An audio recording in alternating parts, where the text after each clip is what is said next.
Joining us on the How Did You podcast today is Ben Nissim. He's the Senior Client Relations Manager at Esports Engine, but before that, he's worked at very prolific esports organizations such as FaZe. How are you doing today, Ben? I'm doing good, nice busy day over here. And the nice thing, man, it's spring in Columbus. For anyone that lives in the Midwest, they know from like October to March, it's just cloudy and depressing, but we're finally at the part of the season where the sky is blue, the snow is melted, and you can go ahead and enjoy the outdoors. Of which I don't enjoy because I just sit at home and play video games. When I don't go out golfing, of course.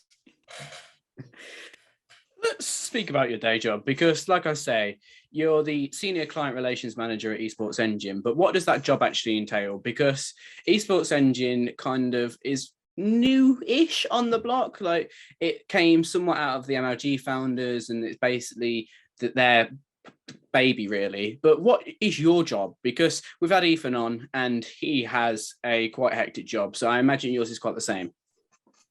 Yeah, I mean, him and I have a little bit different gigs. So my official title is Senior Program Operations Manager. So what I do is I handle, we have a wealth and a widespread of different clients. So I manage all of our client communications from an account manager kind of perspective, those relationships and making sure we're servicing the client in a meaningful way. But at the same time, I'm also accountable on the project management end from being sort of the person top down for executional team. I help kind of guide strategic planning and some day-to-day activity on the account, as well as handling like a lot of budgeting activity and just making sure that we're putting our proposals together in our clients and also making sure that those deals are redlined and then signed. So it's like a mix of like account manager, project management, a little bit of business development.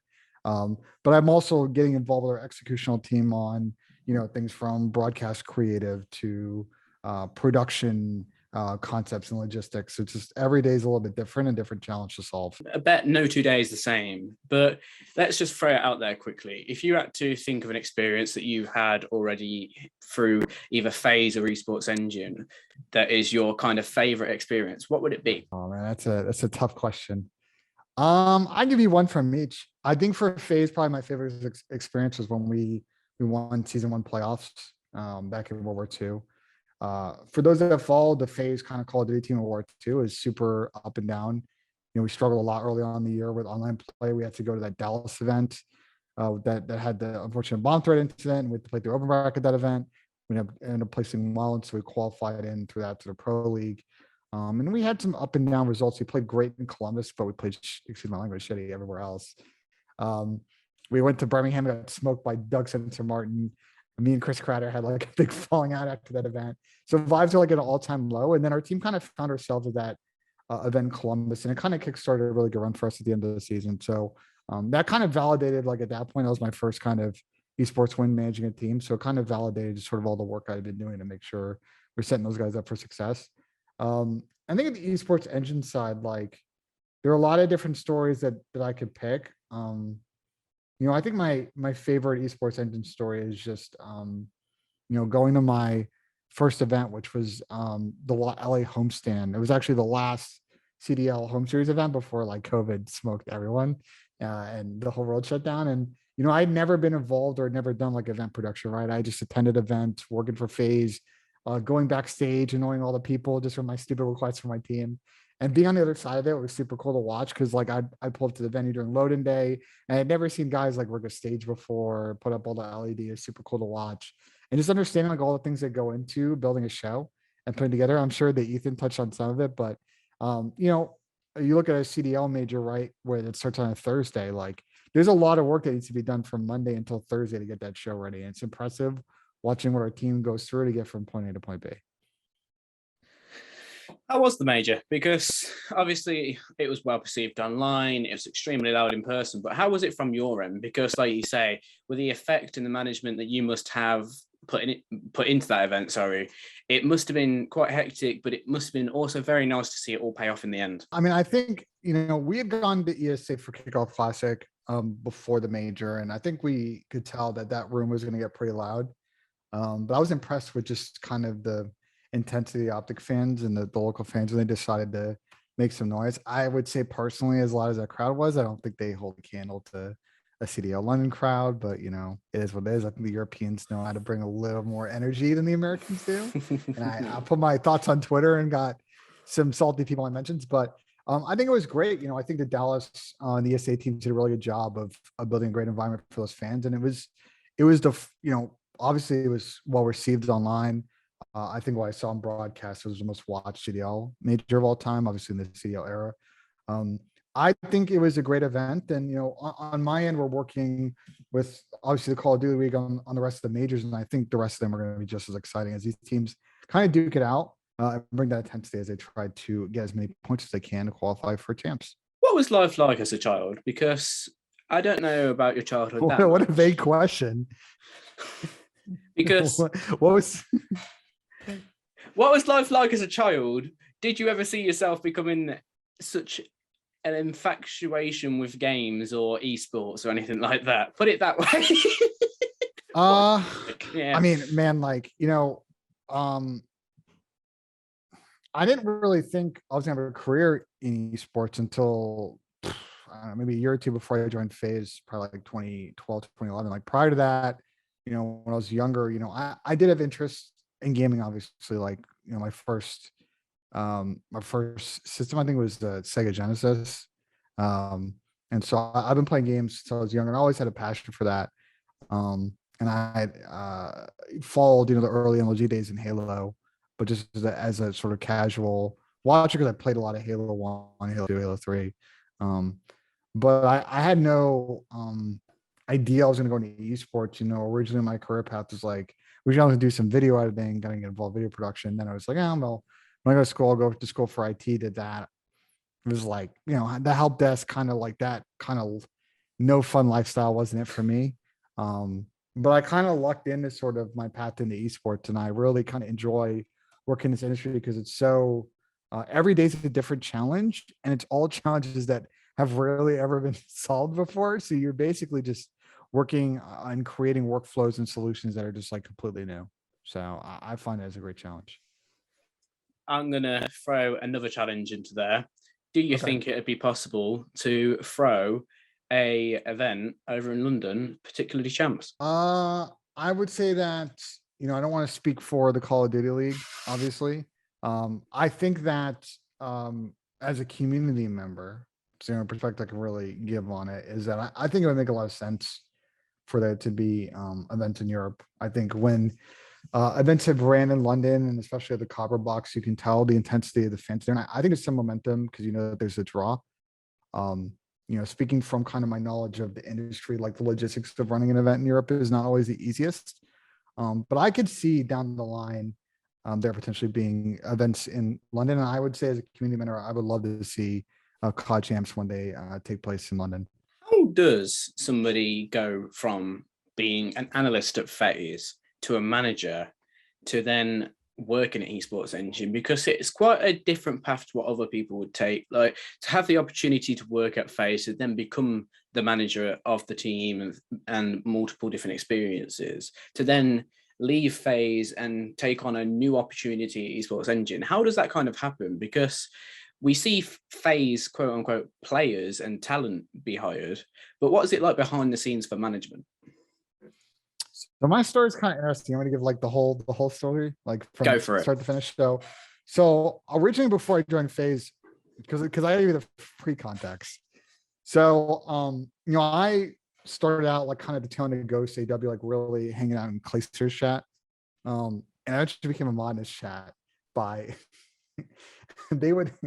his team would lose a map and I would give a suggestion. And then he would somehow repeat that suggestion to his teammates. I wonder where he got it from. And then eventually decided to mod me in the chat. But I started getting really close with him and his circle. And so on top of that, I also started helping my friend Alex out at Optic Intel. So I was working a lot with Hitch. And so the combo of those two things led to me attending a lot of events in the AW year. I met a lot of people. At one point, tried to convince Hector to give me a job. Story for another day. And then at the end of AW, I pitched the FaZe team, and it was mostly Enable and Clay and Ricky Banks at the time on, hey, like Black Ops 3 is coming. There's this ban and protect thing. You guys also don't have a coach. So like there's a lot of tasks that need to be picked up here. So they were down for it. I did a little bit of contract work for that for a couple of months. through South Carolina. But after South Carolina, I think they wanted to go in a different direction. They had a new esports team that was in management that was kind of coming in at the time, and their priorities were sort of different. Um, so I didn't continue that work. But it kind of picked back up again once the phase team, that golden phase team through the AW Black Ops 3 AW era kind of fell apart. I was always friends with them still through that time. I used to I lived in Austin and they lived in Austin, so I'd be at their house all the time. So once Chris Crowder left, because he was coaching the team for a bit to go play for Echo Fox, and they kind of split, Enable at the time was like, hey man, like we really need someone to come in and kind of help us out and get ready for champs, also pick up a few other things. So started that work kind of for champs. Obviously, we were one comeback uplink away from actually being a good team at that event, but here nor there. But I leveraged that gig into being kind of a manager post that event because they needed someone to manage logistics of the team, book flights, deal with sponsorship obligations, all the other stuff. So did that. Eventually, after like 6 or 8 months, FaZe Clan loved my work so much. They're like, hey, we've also got this FIFA team that needs some help. We're starting to really explore Fortnite. That was a little bit later down the road. So I got involved with those 2 other esports and moved from being just a manager of the Call of Duty team to managing all of North American esports plus FIFA. So I did that for another like 6 to 8 months. So we're getting now towards the tail end of Black Ops 4. And over the summer, I had heard about what was going to happen on with MLG and that team transitioning on. And so they had approached me and they're like, hey, we're starting this new company. We really love for you to join. We got, a gig for you. And it was a really tough decision for me because I was like, what am I going to do? Like at the time, my thought process was, okay, I'll transition with the FaZe guys to sort of be at FaZe Clan, but also kind of provide managerial support to the partner team at Atlanta FaZe and still help out with the other 2 teams. But I talked to my boss and he's like, man, like, honestly, you should take the esports engine job. Like, it's going to be much better for you. You can do more fun stuff. So I made the decision in like September of 2019 to make the move. So I moved from Austin, Texas to Columbus, Ohio. I started my first day in like November. And yeah, I've loved it ever since. I mean, we've grown from a company of like, I was the first person they hired after they left MLG. So like Wow. Ethan and all of them, like they left MLG and instantly had jobs at Esports. I was the first like new person they hired. And so we were like a company of like, I want to say like 30 people at that point to now I think we have go somewhere around or over 200 employees across London, Burbank, California, aka Los Angeles, and Columbus. So, just that growth since what, 2.5-ish years is kind of nuts. Throughout the pandemic as well, that's quite some achievement. Do you feel like you can't wait to get into the London office because it's a new experience? Like, where's your favorite place to go other than, say, events or things like that? Like, what do you do as a person outside of the esports community? So, I mean, I think my biggest hobby right now is I play a lot of golf. So, usually on the weekends or, because I work weekends now for work, just with CDL, I take a couple of days off during the week. That's a great escape for me. It's just a sport I kind of picked up along with the other people during the pandemic because like you're stuck inside. And I used to play a little bit when I was younger and got into it. But like, outside that, I go try to have a good time. Like Columbus is a great city and there's a lot going on. Obviously, American football season is always great. So if you've ever, this is probably a little bit foreign to you, but like college football is so massive in this town because Ohio State's based here, and Ohio State's probably one of the more premier college football D1 colleges. So like that's a whole Saturday experience, man. So that's kind of always during the off season too. So I don't have that overlap really with much work stuff. So that's what I do. But other than that, just kind of hang out, chill. Like I mean, when I'm not working and I'm just kind of at home, playing games, usually hanging out with my friends. I often sometimes just kind of hop on if Tommy's streaming, just kind of kick it with the boys. You never know who's going to come through. So it's just trying to kind of, vibe when I can and kind of enjoy life. What kind of games do you find yourself playing? Because I'm intrigued now. Is it the stuff that you work on, like your Call of Duties and things like that? Or is it something completely different? I kind of play a mix of, so like right now I've been playing a mix of like, I'll play Call of Duty just to continue to kind of understand, develop and, other first person shooters. I play a lot of sports games, honestly. Um, it's a really funny cycle. Like every year it's the same cycle. So like, I usually start like in January, February, March, kind of either playing like a little bit of tail into FIFA until I get pissed, and then I start playing more NHL. Um, and then I do that for a bit, and then new FIFA comes out, I'll play that. New Madden comes out, I'll play that. New NHL comes out, I'll play that. On top of obviously doing FPS. I also am a huge fan of Football Manager. I fucking love that game. Uh, because it's really I like it. It's a good game I play whenever I'm at events, right? Like I only have my laptop. I don't got a full setup, so I can easily just start the game up and just kind of manage my save from there. So Hmm. yeah, I mean those have been kind of two mix. I play a lot of party games tonight sometimes. My friends like will play um played Monopoly the other night. I got smoked. Uh we like to play Pummel Party occasionally. That's fun, but you don't want to play those with CDL pro players because they're too good at that game. I'll never beat them. Yeah, I just try to kind of mix it up. I don't just play like FPSs. I play probably less player games now than I used to. Would love to get back into more of those. I just don't have the time to sit there and grind those though for like 50 hours to complete them, fortunately. You mentioned hopping on the stream with Tommy and just you don't know who's going to walk through the door. But a recent creation with Tommy has been the flank. And Yeah. that's recently signed with FaZe. It's blown up and has Yeah. become a very, very popular podcast or series or show, however you want to look at it, to the point where emergency flanks are now a thing. It's got its own Twitter account. It works with, has people working on it like Gersh and everybody like that. How did that feel to have to kind of step back from your hosting duties and become an executive producer for it? Because it was quite, like I say, very successful and you enjoyed doing that a lot. Yeah, I mean, it's just at the end of the day, my job kind of transitioned a lot in the last kind of 8 or 9 months. We were doing some work for CDL, but it's really stepped up in intensity this year, and I don't have the time to dedicate to consistently be on the show in a way that would make me a really good permanent co-host. And I let Tom know that over the fall. I was just like, hey man, like I just think like again, I want to help him guide the show because he really appreciates that guidance. But from like a co-host perspective, it'd be much better for him to bring someone on that could commit to being there full time because I would just be unable to do so. So it was obviously tough. I enjoyed doing the show on a regular basis. It was great hopping on, talking about COD. But I think Pat's been a really good co-host, and now he's been controversial as of late because apparently Optic fans either love or hate him depending on what the weather's like outside. But I think Tom and I'm really excited that Tom and I have built something that was a stupid idea that him and I had once he had stepped back from playing to being kind of the destination that people go to after matches to kind of get a breakdown of what's happened, see what pros are gonna be hopped on, and the YouTube VODs do great. And same with our audio engagements on like Spotify for people that are watching it the next day and want to get a catch up on the action.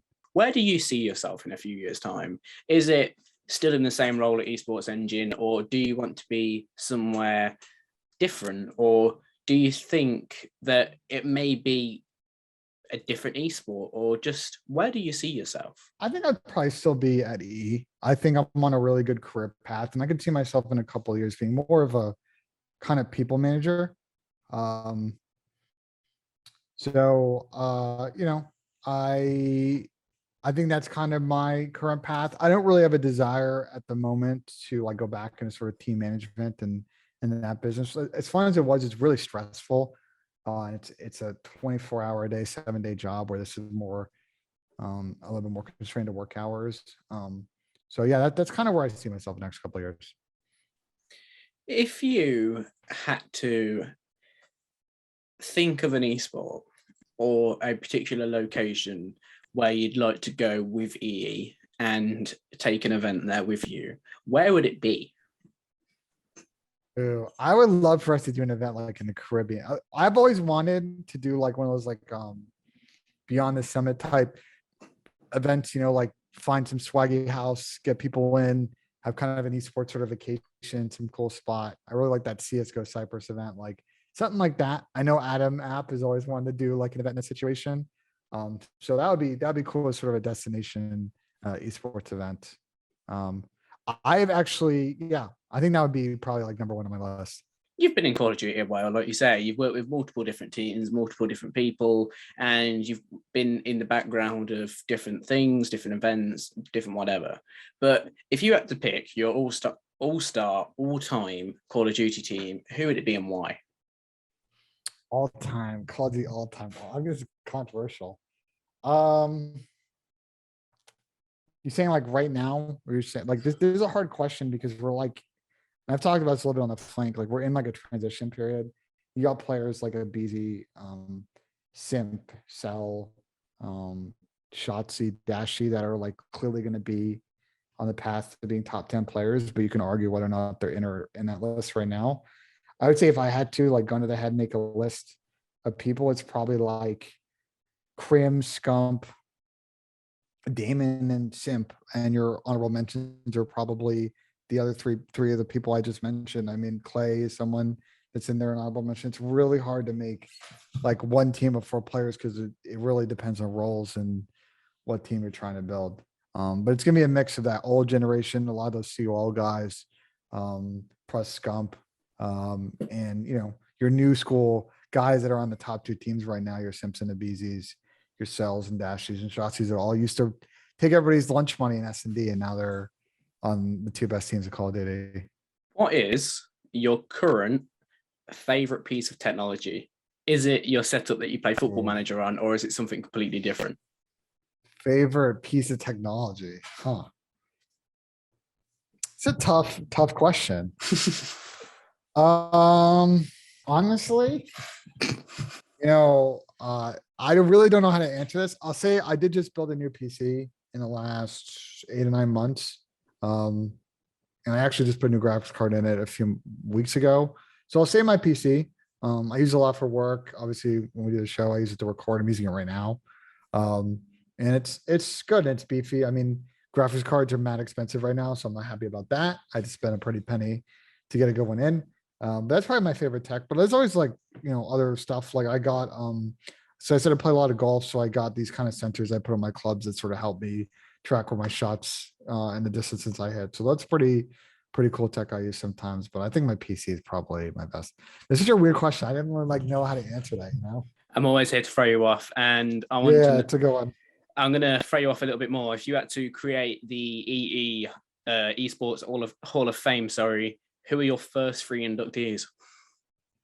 I'll pick a player, I'll pick team personnel, and I'll pick someone behind the scenes. I think behind the scenes person is probably Adam Knapp. I think Adam's like, I think a lot of people that will watch this and haven't ever worked with Adam before, he's exactly what you can imagine as a person. Like, Adam's got such a really good grasp on the pulse of the industry, where things are going. And I've learned a lot from Adam to just be fully transparent with clients and just be straight up. If we think a product sucks and we don't believe in it, we're not just going to say yes to make the money. We're going to tell people, hey, this idea is not that great, but here's what you should do instead. So I've learned a lot from him in the short time I've been in this company. If I had to pick a coach, like a behind the scenes person that works for a team, I think Chris Crowder. I've told Chris that he is on the path right now to being the greatest esports coach of all time. And I honestly believe that based on his current pedigree. And I mean, you ask any of the current players that he's managed, I think they would tell you that he's probably their favorite coach. And if you had to pick a player, I mean, I'll pick the person that I owe a lot to in my career. And I think Clayster is someone that's got a lot of rings, a lot of prestige. Been around esports a lot of time. He's definitely someone that I think is up there in the pantheon of esports athletes and is going to be recognized a lot, after his playing career is over. Do you have a pre-show ritual, or do you just get into work and work on it because you're a hardworking man? Because pre-work, man, I do not. My morning routine is like not this some elaborate scheme. Like I am like straight in the mix. But like for the flank, like not really. I don't sit there and like get zen. I just kind of like roll up. You know what I mean? Tom's got his whole gimmick where he plays music and throws a middle finger at me or Pat or whatever. But I just kind of come in cold and just sort of, just get the ball rolling. I don't gotta like psych myself out or psych myself in or anything like that. Okay, then, if I had to ask you for one bit of advice which you've received during your career or during your lifetime that you'd give to somebody else, what would it be? In the professional sense, if I had to give anyone advice, is be always thinking about solutions. I think the one thing I've noticed and this is even at Phase, this is that Esports Engines, at previous jobs, is too many people get stuck up in just trying to identify problems, and that's great. But a lot of times what your clients are looking for, what your leadership's looking for, what your direct report's looking for, and your teammates is to say, hey, here's a problem, but here's some ideas I have on how we should solve this. And even if those ideas aren't the best ideas or the preferred method, always thinking and being solutions oriented is going to set you up on a success for your career always.